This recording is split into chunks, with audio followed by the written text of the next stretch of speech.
Welcome back to our WordPress tutorial series. In this video, we'll show you how to easily move your WordPress site from localhost to a live server using the all-in-one WP migration plugin. Let's get started. First, ensure you have a hosting account and a domain name ready. Also, make sure WordPress is installed on your live server. Install all-in WP migration on localhost. Go to your WordPress dashboard on your local site. Navigate to Plugins. Add New and search for All-in-One WP Migration. Install and activate the plugin. Export your local WordPress site after activation. Go to All-in-One WP Migration, Export in your dashboard. Click on the Export to drop-down and choose File.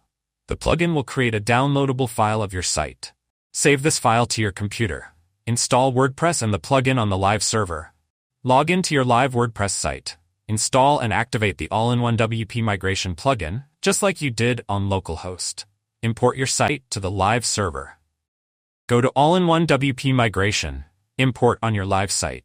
Click Import from File and upload the file you exported earlier. Wait for the upload and import process to complete. The plugin will replace the live site with your local site's content. Final steps. Once the import is complete, the plugin might prompt you to save your permalinks. Go to Settings, Permalinks, and click Save Changes to refresh your URLs. Test your site thoroughly to ensure everything works perfectly. And that's it. With just a few steps, you've successfully migrated your WordPress site from localhost to a live server. In the next video, we'll dive into understanding the WordPress dashboard, your go-to hub for managing your website. Stay tuned.